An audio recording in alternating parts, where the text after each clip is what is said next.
Lately I've been thinking about coming back to YouTube more regularly, because I have several video ideas that I want to make and upload, including both GD and non-GD content. So, we'll see if I get around to any of them. Anyway, it's been a while since I have seriously played Geometry Dash, but I decided to revisit it today to talk about my favorite aspects of the game, the music. A subject in the game that I feel like doesn't get touched upon enough these days is the music in the main levels. Ever since RobTop allowed third-party music from Newgrounds, I feel like some of the main level songs have been really overshadowed by other fan-favorite, though undeniably great, songs found on Newgrounds. So that's why I'm going to be talking about the songs from the official levels today.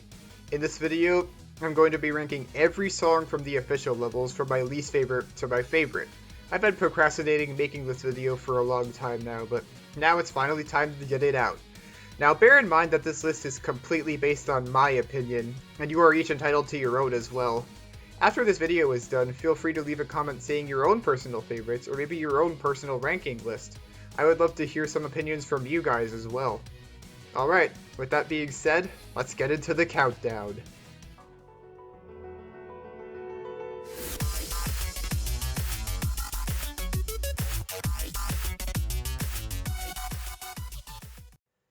Starting off the list at number 21 is Finger Dash by MDK.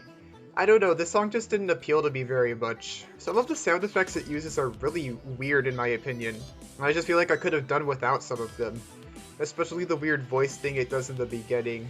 I feel like I could have done without it. I think the best part of the song is the build up to the drop, because it gives me a nice solid feeling of anticipation that like something good is about to happen. And then we get to the drop. Which, the drop itself is okay, but once again I feel like I could have done without some of the weird sound effects.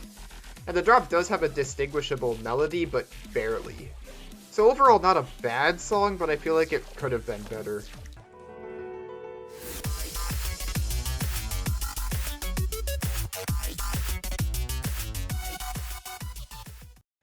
At number 20 is Bass After Bass by DJ VI. A lot of DJ VI's music is pretty repetitive if I'm being honest, but this one even more so than usual. The melody is basically the exact same 4 bars that play over and over again. Once the drop hits, the melody is altered a little bit, but just a little bit. It's still roughly the same tune, just with some extra things added to the drum beat, which do sound nice, but it's not too much. The melody itself isn't particularly all that memorable to me either for some reason. It's actually a pretty good tune, but I don't find it to be particularly catchy. I don't really know why, maybe because it's in a Dorian key, but I just find that the melody doesn't stick with me as much as some of the other songs on the list. My favorite part of the tune is the part that's at the end of the level, mainly because it's the one part that sounds different from the rest of the song. I think DJ VI's ideas for this piece were actually pretty good ones, but I feel like they could have been implemented better.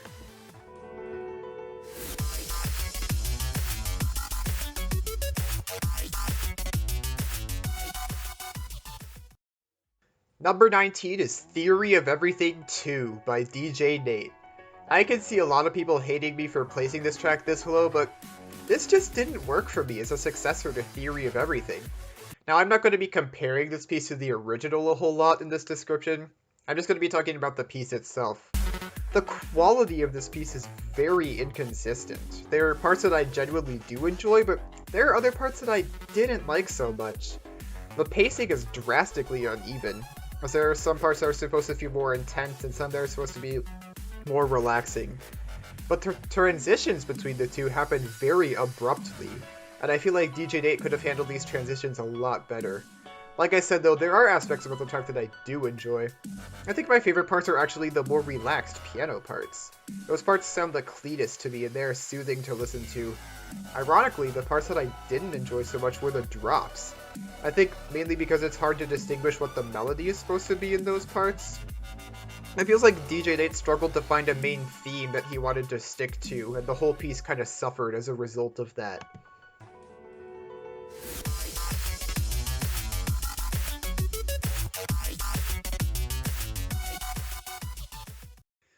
Coming in at number 18 is X-Step by DJ VI. This piece starts out with a typical DJ VI opening with a 4-bar melody that repeats itself while adding more to the drum beat each time. Nothing too special, but then he takes an unexpected turn at the drop. Instead of expanding on the melody, he throws in this bass line that we haven't heard yet in the piece, and I really appreciate him trying something new with the drop. I think the part where the drop suffers is the bass line itself isn't too terribly interesting, and to me it feels like it kind of drags on a little bit. I do like the part where the instrument that had the main melody earlier in the piece comes back to play along with the bass, and they both accompany each other to produce the same melody. It's actually a very good thing that DJVI did, and we did get a nice result when the two parts came together.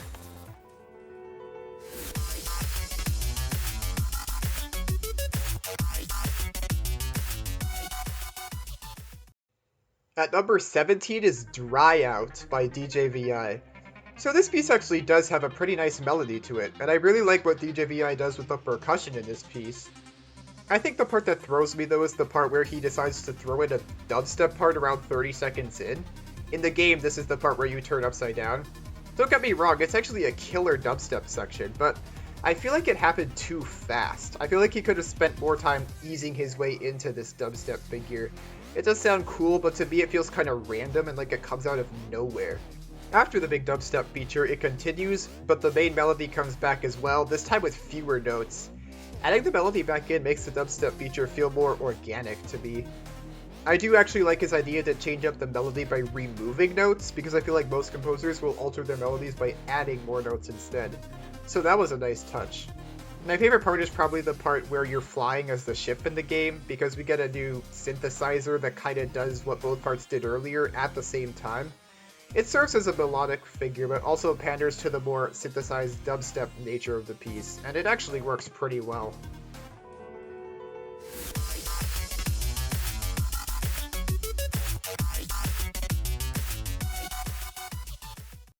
Coming in at number 16 is Club Step by DJ Nate. This song has never really appealed to me, but I can't seem to figure out why. It could be DJ Nate's instrument and soundboard choice. It could be because the melody isn't very memorable. It could be a few different things, honestly. Overall, I actually think some of the sounds of this piece are actually pretty interesting. I like the things he throws in to try to keep this piece from getting old. As a matter of fact, I wouldn't really call this piece repetitive at all. As a matter of fact, it's far from it. DJ Nate tries new things the whole way through, and I do appreciate the piece for that. So why don't I like it that much? Frankly, I think the reason is because the tune isn't very catchy to me. He does throw in a few different melodies throughout the piece, but they're all not very memorable. Yes, he throws in a lot of sounds and new ideas, but at the expense of creating a melody that will stick with the listener.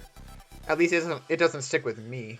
The only reason this tune is so memorable to me is because it's in the infamous demon level club step. If you listen to the full song though, you'll hear a dubstep part for the last 30 seconds or so.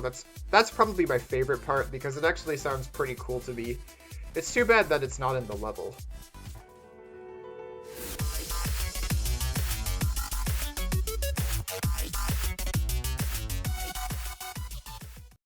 Number 15 is Stereo Madness by Forever Bound. Believe me, I've heard the complaints about this one. But it's in the first level of the game. We've heard it a million times. It's not fun to listen to anymore. Well, I'm ranking this list based on how fun the pieces are to listen to in general, not after hearing them a million times on level 1. Personally, I love happy music, and while this piece is repetitive, it is very joyful. All of the previous pieces we've been over on this list have had a more dark or somber tone to them so far, but this one has a happy tone to it. It actually has a rather simple melody, but I do appreciate how cheerful it is. So while there are several things I can knock this piece for, I can also praise it for being able to put me in a good mood because of its cheerful nature. That's really all I have to say about it. It's just very happy. I can see why people would say this one is boring though, but I enjoy it.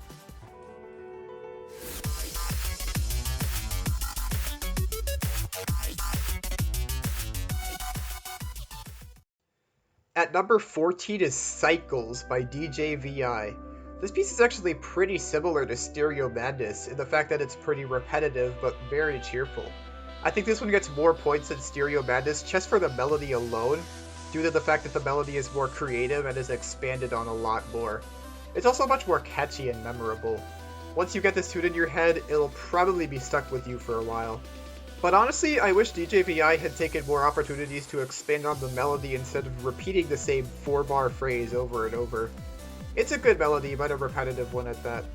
My favorite part is the part at the end of the level in the game because it's exploring new territory that we haven't heard in the piece before. It changes up the melody without changing the chord progression, which I think is really cool. It was a good idea to keep the same chord progression that he had earlier, because that way it wouldn't sound too different. And as usual, I like that he added a new melody to keep the piece from getting stale, as it was a nice change of pace from what we had earlier.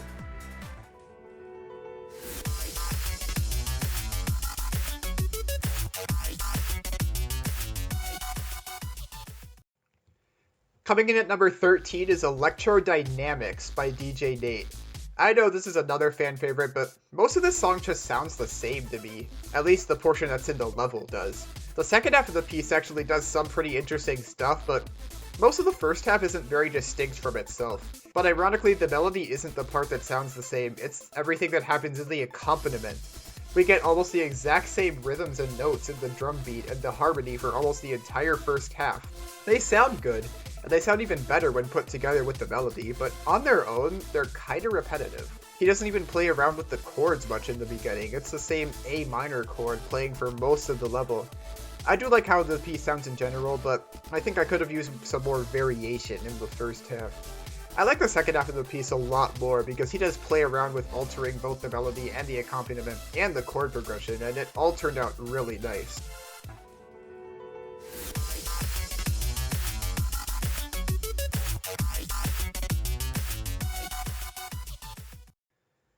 Coming in at number 12 is Jumper by Waterflame, the most underrated track in the game in my opinion. I will say this again, I love happy music, and this piece is a perfect example of it. This piece was appropriately named because everything in it sounds, well, jumpy.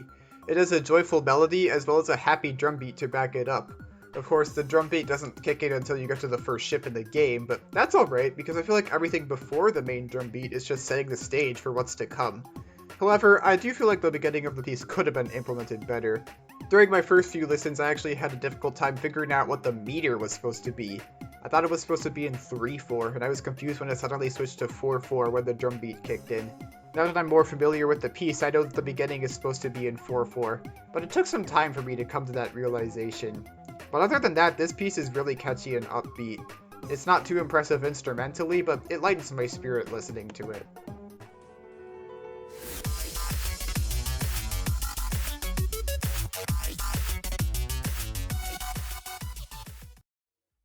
At number 11 is Theory of Everything by DJ Nate. Honestly, this is probably one of the most well-composed pieces in the official levels. Not one of my personal favorites, but there is no denying that it is very well written. I love the piano in the beginning, and I love how the piece builds up to a pretty upbeat drop. The build-up is well done, but the drop kinda loses me a little bit.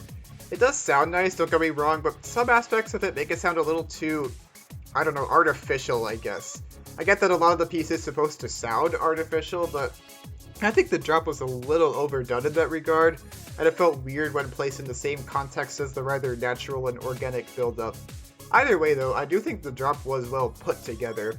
Afterwards, the piano melody comes back and starts to recapture the tone from the beginning of the piece. Sometime later, we get another drop after the "get down" part, and this time the artificial sounding synthesizers are implemented a lot better. The fact that they completely carry the main melody makes them fit a lot better with what's going on in the background. Overall, this is a piece that I highly respect, and the fact that this is number 11 on the list just shows how good the top 10 is going to be.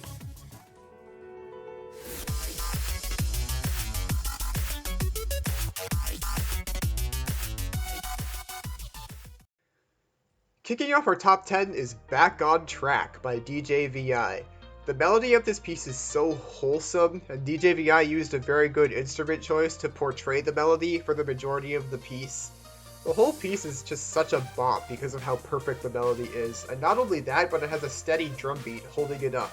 Another thing that I admire about this piece is DJ VI's attempts to change up the melody so it doesn't get boring after a while, and he succeeds in the aspect of keeping it organic. Once you get to the ship part in the game, you'll notice the rhythm is altered from how it was in the beginning.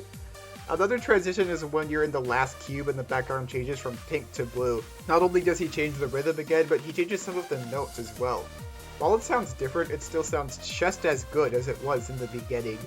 The one aspect of this piece that throws me off is the fact that it doesn't follow the traditional 4-chord pattern, which goes like 1 chord, 5 chord, minor 6 chord, 4 chord. But for some reason, this piece goes minor 6, 4, 5, 1. And I think it could have sounded a lot better if it followed the traditional 4-chord pattern. But either way, this is a wonderful piece that's deserving of a spot in the top 10.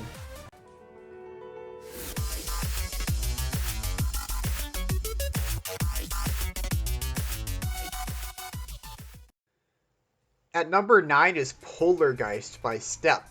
I remember really liking this track when I had the light version of the game, but I didn't expect it to hold up in my head as well as it did. Meaning, I thought I was going to rank this somewhere in the bottom of the list after hearing some of the full version songs, but honestly, the song still kicks butt. It has a melody that slaps, and it also has a steady drum beat to hold it up as well. I do enjoy the spooky or mysterious aspect that Step puts in the piece, because there aren't a lot of pieces in Geometry Dash like this. I normally wouldn't classify a mysterious piece as catchy or upbeat, but this piece really sells it. I also like the more quiet parts of the piece because they do a better job at giving off the mystery vibes that I'm talking about, but when it transitions to a more upbeat section, it works out really well. Normally I would complain about such an abrupt transition, but Step handles these transitions very nicely, and they sound natural and not forced in any way. I just think this is such a cool concept used in a really underrated Geometry Dash song.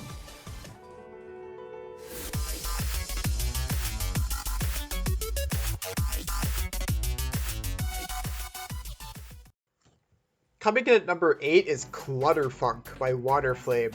The level actually cuts out the first 45 seconds of the song and starts right at the 45-second mark. The part that was cut out sounds a little weird in my opinion, but regardless, it is a unique build-up that leads into a very unique piece of music that actually slaps surprisingly hard. I actually feel like the majority of the song is carried by the bass line, and it does a great job of holding up the piece in my opinion. Throughout the entire piece, we're introduced to several new themes and ideas that work out really well with the bass line. I like it whenever we're introduced to a new melody because 1, it keeps the piece from getting boring, and 2, it's impressive to see how many ideas Waterflame can pack into this one piece. My favorite parts are probably the chiptune sounding, kind of glitchy parts during the last cube because those are probably the most melodic figures in the piece and they sound really nice. The dubstep feature in the middle of the piece is probably the one part that I could have done without. It doesn't sound that bad on its own, but it doesn't really fit with the rest of the piece either. I feel like he should have at least brought it back sometime later in the piece if he was going to use it. But either way, a really unique piece and one that I respect.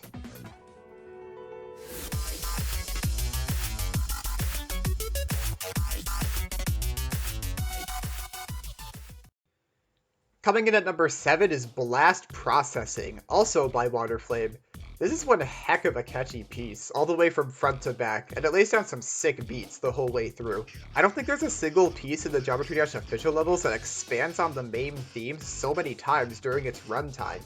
It actually starts off with a pretty simple figure with a bass line and a drum beat, but as the piece progresses forward, we gradually get more and more new elements thrown in to keep the piece moving and to keep it sounding spontaneous and organic. I think the chord progression does change about halfway through, but even so, Waterflame continues to build off of that chord progression with several spontaneous new ideas. Some of the vocal figures throw me off a little bit, especially when I'm listening to the full thing. In some aspects, I think the voice was a little overdone, but in other places it's actually not too big of a distraction for me. Also, I love how RobTop ended the level with the phrase "you win" comes up in the song. That was a genius idea. So yeah, I think this song is very fun to listen to, and I really admire how much Waterflame was able to do with one simple theme.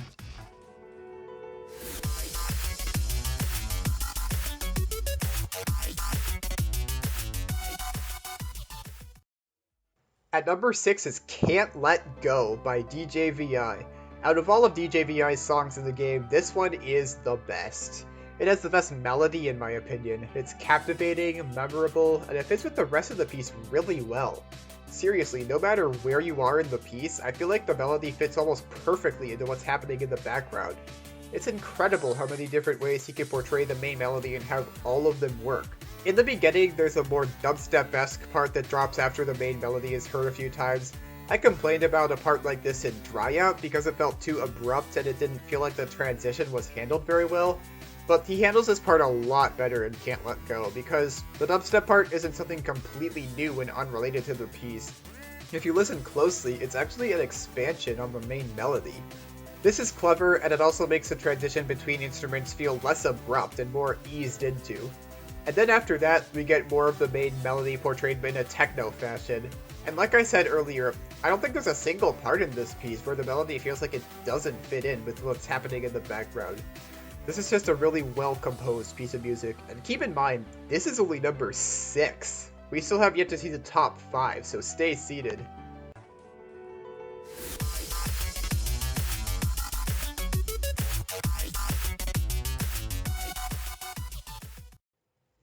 Kicking off our top 5 is Deadlocked by F777. I'll be honest with you guys, when I first saw the 2.0 sneak peek on RodTop's channel, I thought this piece was going to suck. I thought I was going to dislike it, and I was so ready to put it at the bottom of my list of favorite official GD songs. But when I listened to it, I was really surprised. I was not expecting it to slap as hard as it does. It lays down a really sick beat the whole way through, which accompanies some synthesizers that would probably sound weird on their own but work surprisingly well when put together, with some incredible build-ups to some melodies that capture the tone of the piece very well. The funny thing about this piece is that it doesn't feel like it has a main melody the entire way through. There are some parts where it doesn't sound like it has one, but there are some parts where it very clearly does. But I think the parts that don't have a main melody fulfill their purpose in the piece, which I think is to showcase what's happening in the background for most of the piece, so that you can develop an appreciation for all of the parts that are accompanying the melody when it comes in. This technique is imaginative and very effective, because when you hear what's happening in the background and then the melody comes in and everything comes together, it really gives you a deeper appreciation for the piece.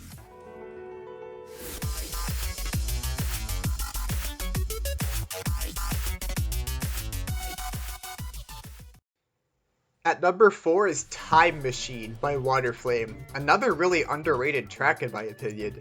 The instrument choices that he used make it super catchy, and the sound effects he uses throughout add a lot to the fun factor, and they never sound out of place. The beginning of the piece follows a simple premise where Waterflame takes a phrase and expands upon it. By the way, you'll probably end up hearing the term expand or expansion a lot for the rest of the list. He takes this main melody and throws in more and more instruments and elements to make it sound gradually more and more catchy and fun as you go. After a while though, he stops expanding on the main melody and the piece slows down into a more reserved and quiet phrase. I really admire what he did in this part because it gives you a feeling that this piece is going somewhere. Instead of adding more expansions to his A theme, he introduces a B theme to give the listener a change of pace and a feeling that the piece is going somewhere and leading up to something. This is a really great strategy to keep the piece from getting stale. In addition, he adds a drum beat to the B theme later on to create a build-up which will eventually lead back into a slightly altered version of the A theme. If you listen to the full version, there is another moment where the piece backs away into another transitional phrase, and then the piece transitions from a minor key into a major key. The major key part is probably my favorite part of the piece, and it's too bad that it's not in RodTop's level. But man, this piece was really well put together, and it's so much fun to listen to.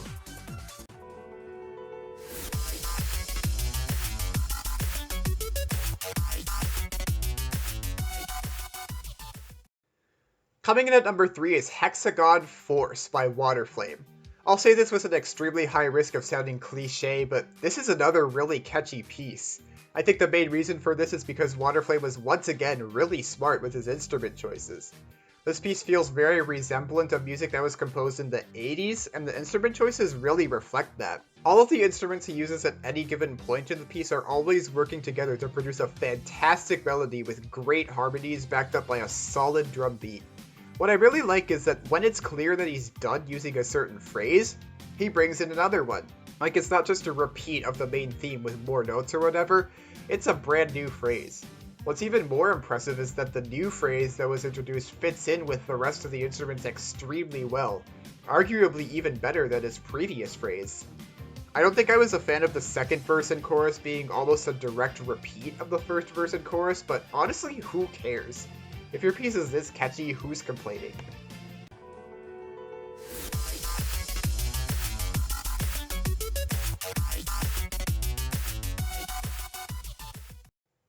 Coming in at number 2 is Electroman Adventures by Waterflame. Speaking of catchy, this piece is the prime definition of that. This is another piece where Waterflame took a very different approach from a general techno style. Instead of your typical set of instruments for your typical techno piece of music, he went with an entirely chiptune soundboard for composing this piece. I think that was a very smart decision with this piece because it makes it sound a lot more energetic. The melodies are instantly memorable, and they stick with you for quite a while after listening to the piece. This is especially true for the main melody, which is the melody that is accompanied by the traditional 4-chord pattern of 1-5 minor 6-4. Normally, I think of this chord pattern as cliché and not very creative, but it suits this piece perfectly. A lot of creative energy went into the melodies and harmonies that are backed up by the 4-chord pattern, and who knew there were so many ways to keep the piece consistently catchy, even with the same 4 chords. This is yet another instance where Waterflame keeps adding things to the main melody to keep it spontaneous and interesting, and it works so well. And it's not like the whole piece follows the 4-chord pattern either. There are parts where it stays on a G-sharp minor chord for a while, and yet even those parts are catchy and engaging. I don't think there's a single part of this piece that feels out of place or like it doesn't belong.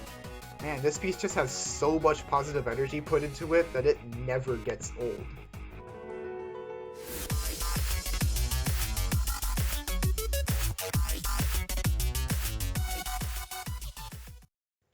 Coming in at number 1 is Geometrical Dominator by Waterflame. Yes, Waterflame takes the prize for writing the best official song in Geometry Dash. Now allow me to explain why. This is the only song in the entire game that was written specifically for the game. Waterflame's task was to write a piece of music that suitably encapsulates the whole mood, tone, and spirit of Geometry Dash, or specifically the 2.0 update. And I think Waterflame accomplished that goal perfectly. Back in the day, people were very excited for the 2.0 update to come out, and this piece is filled to the brim with excitement. Since 2.0 was the biggest update at the time, Waterflame knew he had to write a piece of music for a level that would dazzle the people playing the level for the first time, and he did just that. The number of instruments and different sounds he used come together really well to create such a fun and dazzling piece of music. I can almost hear a bunch of the different colors that are portrayed by the tone of the piece. And that makes sense because the level that it's in is super colorful. Waterflame wanted the player to have fun playing the new 2.0 level, so he wrote this song specifically to sound fun, and it does. It sounds more fun than any other song on this list. The number of different instruments, the number of different melodies, the sounds he uses to accompany the melodies, everything fits. Everything works. The way this whole piece was written, it's a really good fit for a Geometry Dash level. I never get tired of listening to this piece, it's just that fun. I mentioned that Electroman Adventures had a lot of positive energy, but this piece is the prime definition of positive energy. Positivity and excitement is exactly the mood we need in a Geometry Dash level. And those are the reasons why I consider this song to be the best song out of the official levels. Well, that was my list. If you liked this video, be sure to like and subscribe for more. And be sure to leave a list of your personal favorites as well. We will be bound to disagree on several things, and that's the fun part because then we can talk about why. I know 21 songs might be a lot to rank, so you could just comment your top 5 or top 10. Anyway, that's all I have for this video, and I will see you guys in the next one.